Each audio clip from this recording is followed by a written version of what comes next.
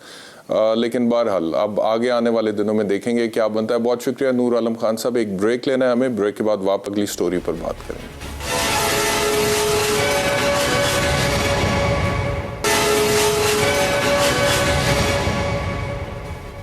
Welcome back to آواز. بات کرتے ہیں اب لندن میں اس وقت پاکستان مسلم لیگ نواز کا اہم مشاورتی اجلاس چل رہا ہے. میاں نواز شریف صاحب نے میاں شہباز شریف کو وہاں پر طلب کیا. حالانکہ یہ ویڈیو کانفرنسنگ پر بھی ہو سکتی تھی میٹنگ, لیکن پتہ نہیں کیا ایسی بات تھی کہ پاکستان مسلم لیگ نواز کے تمام بڑوں کو ادھر بلایا گیا, اور اس وقت بھی مشاورتی اجلاس جاری ہے, اور حتمی طور پر ہمارے پاس کوئی خبر ابھی تک آئی نہیں ہے, لیکن ذرائع سے کچھ نہ کچھ چیزیں سامنے آ رہی ہیں.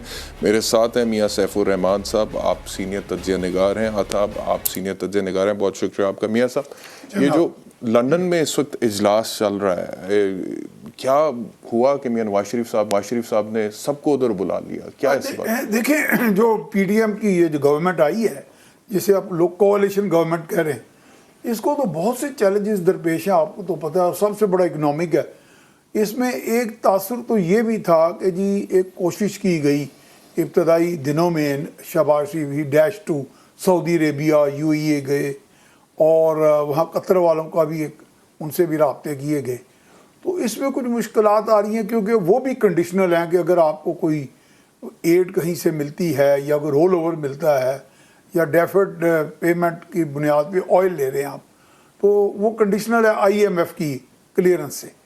تو اس میں میرا خیال ہے کہ ایک زیادہ تر جو ہمیں اپنے ذرائع بتا رہے ہیں کہ اس میں کچھ تاثر یہ دیا جا رہا تھا یا کہیں نہ کہیں نیگوسیشنز میں کچھ ڈیفیکلٹیز تھیں جس میں کہا جا رہا تھا جی گورنمنٹ جو ہے اس کی کنٹینیوٹی کا کیا, یعنی کہ بنیادی طور پہ اس اجلاس کا جو مقصد ہے وہ معاشی ہے کہ کنٹینیوٹی آف دا گورنمنٹ جو تھا وہ کنسرن شو کیا جا رہا تھا ڈفرینٹ کیپٹلز میں, معیشت کو بحران سے کیسے نکالیں. ہاں, کہ جو گورنمنٹ کنٹینیو زیادہ دیر نہ کرے یا اگر وہ ایک ہینگنگ ان بیلنس ہے, ایک معلق حکومت رہتی ہے کہ جس کے بارے میں کہا جا رہا جی 3 ماہ کے بعد الیکشن ہو جائیں گے, 4 ماہ کے بعد ہو جائیں گے, چیلنجز نہیں میٹ کریں گے, آئینی بحران ہے, عدالتیں کیا فیصلہ کر لیتی ہیں. اور اس صورت میں پھر یہ تھا کہ ان کو ایک معاشی طور پہ جو پیکج باہر سے ملنے کا امکان تھا اس کے چانسز کم ہوتے جا رہے تھے, تو اس لیے ڈیش کیا گیا جی وہاں جا کے یہ پلاننگ کی جائے. میں آپ کی طرف واپس آتا ہوں. اطہر کاظمی صاحب یہ فرمائے گا کہ یہ میاں صاحب تو کہہ رہے ہیں کہ معاشی صورتحال بنیادی طور پہ انڈر ڈسکشن ہے وہاں پر اس وقت لندن میں, لیکن ایک خبر یہ بھی آئی کیونکہ خواجہ آصف صاحب کا ایک سٹیٹمنٹ آیا کل انٹرویو میں جس میں انہوں نے کہا کہ الیکشنز نومبر سے پہلے بھی ہو سکتے ہیں. تو ایک یہ چمگوئیاں بھی ہو رہی تھیں کہ ہو سکتا ہے کہ کوئی انتخابات کے حوالے سے بات بھی ہو رہی ہو وہاں پہ. آپ کے ذرائع آپ کو کیا کہتے ہیں؟ دیکھیں دونوں صورتحال ہیں, جو معاشی صورتحال ہے اس میں جو سیاسی صورتحال ہے وہ بالکل مکس ہے اس کے ساتھ. مسئلہ یہ ہے کہ اس وقت اگر پیٹرول کی قیمت کو نہ بڑھایا گیا تو ہو سکتا ہے کہ حکومت کے اوپر معاشی دباؤ بڑھے, لیکن کیا سیاسی طور پہ یہ فیصلہ درست ہوگا؟ یہ وہ وجہ ہے جس کی وجہ سے شہباز شریف حالیہ دنوں میں کوئی بھی سخت فیصلہ لینے میں ناکام رہے, اور ایک طرح سے جو لیک آف لیڈرشپ ہے اور لیک آف ڈائریکشن ہے وہ نظر آ رہی ہے ہمیں گزشتہ 1 مہینے سے. اس لیے کہ انہوں نے 1-2 افتتاح وغیرہ تو کیے لیکن جہاں پہ سخت ڈیسیجنز لینے تھے وہ انہوں نے نہیں لیے, اور اسی وجہ سے ان کو یہ محسوس ہوا ان کی جماعت کو اور خصوصاً میاں نواز شریف صاحب کو جو لندن میں ہے کہ ہمیں سیاسی طور پہ اس سے نقصان ہو سکتا ہے. پیپلز پارٹی اور مولانا بالکل بیک گراؤنڈ میں چلے گئے ہیں اور سارا نزلہ جو موجودہ صورتحال کا ہے وہ نون لیگ پہ گرے گا. اس لیے کہ کہا تو یہ جا رہا ہے کہ یہ شہباز شریف کی حکومت ہے, نون لیگ کی حکومت ہے, وزیر خزانہ ان کے ہیں, اگر قیمتوں کی پرائس میں اضافہ ہوگا, قیمتیں اوپر جائیں گی تو وہ کہیں گے جی نون لیگ نے اوپر کی ہیں, مفتاح اسماعیل نے اوپر کی ہیں. تو یہ بہت سارے چیلنجز ہیں, سیاسی اور معاشی مکس چیلنجز ہیں, اور پارٹی کے اندر ایک رائے یہ بھی ہے کہ ہمیں زیادہ دیر نہیں کرنی چاہیے, ہمیں انتخابات کی طرف جانا چاہیے. اور یہ ایک ایک پارٹی کے اندر ایک بڑا چنک ہے جو یہ سمجھتا ہے, اور اسی وجہ سے پھر میاں صاحب نے ان کو لندن بلایا, اور ان کی جو قریبی ذرائع ہیں لندن میں انہوں نے مجھے جی اچھا بتائیے پلیز کمپلیٹ کیجئے. وہ جو ان کے جو قریبی ذرائع ہیں ان سے میں نے پوچھا لندن سے کہ کیا ہے, انہوں نے کہا کہ میاں صاحب کا موقف یہ تھا کہ کچھ باتیں ایسی ہیں جو ہم ٹیلی فون کے اوپر اور ویڈیو کانفرنس پہ نہیں کر سکتے, وہ میں آپ کو خود یہاں پہ بلا کے بتانا چاہتا ہوں. اور میرے خیال میں وہ جو سیاسی صورتحال ہے, جو الیکشن کے معاملات ہیں, وہ ڈسکس کرنا چاہتے ہیں وہاں پہ 1 to 1 شہباز شریف صاحب سے. ٹھیک ہے میاں صاحب, یہ بتائیے گا میاں سیف الرحمان صاحب کہ یہ جو بات ہو رہی ہے علی الیکشنز کے حوالے سے, آصف علی زرداری صاحب کا بھی ایک سٹیٹمنٹ سامنے ہے جس میں انہوں نے کہا ہے کہ پہلے ہمارا ایک گیم پلان ہے, انتخابی اصلاحات ہوں گی, نیب کے حوالے سے اصلاحات ہوں گی, پھر ہم الیکشن کی طرف جائیں گے, اور وہ ہم نے ٹماٹر اور باقی چیزیں جو ہیں وہ سستی بھی کرنی ہے, عوام کو ریلیف بھی دینا ہے. تو جو اطہر صاحب کہہ رہے ہیں کہ پاکستان مسلم لیگ نواز کو یہ لگ رہا ہے کہ سارا ملبہ ان پر آئے گا اگر معاشی طور پہ ناکام ہوتے ہیں. آپ کو لگتا ہے کہ پاکستان پیپلز پارٹی آصف علی زرداری کا آج کا جو سٹیٹمنٹ وہ ایک شیئرڈ رسپانسبلٹی کی طرف اشارہ کر رہا ہے؟ دیکھیں Asif Ali Zardari has played his cards dexterously, بہت زبردست طریقے سے. انہوں نے سندھ میں اپنی گورنمنٹ جو تھی, یعنی کہ وہ سمجھتے ہیں کہ ہم سکویز ہو کے سندھ تک آئے ہیں, گو کہ ان کی خواہش ہے اب, اور آگے جو پیکج وہ کرانا چاہ رہے ہیں یا اس کوalition کے ذریعے کہ پنجاب میں کہیں وہ اپنا فٹ ہولڈ بنائیں اور سینٹر میں بھی مزید کوئی اضافہ ان کو طاقت ملے. لیکن یہاں پہ دیکھیں جتنے بھی پارٹیز آپس میں کوalition کر لیں وہ ایک دوسرے کو تھوڑا تھوڑا ڈبل کراس ضرور کرتے ہیں. یہ آپ چھوڑ دیں اس بات کو کہ اتنے سنسیئر ٹڈوں جسے کہتے ہیں پنجابی میں کہ ٹڈوں سنسیئر ہو جائیں کہ اپنی تمام تر اصول, اپنے تمام تر پرائرٹیز کو کمپرومائز کر لیں, یہ کبھی بھی نہیں ہوتا.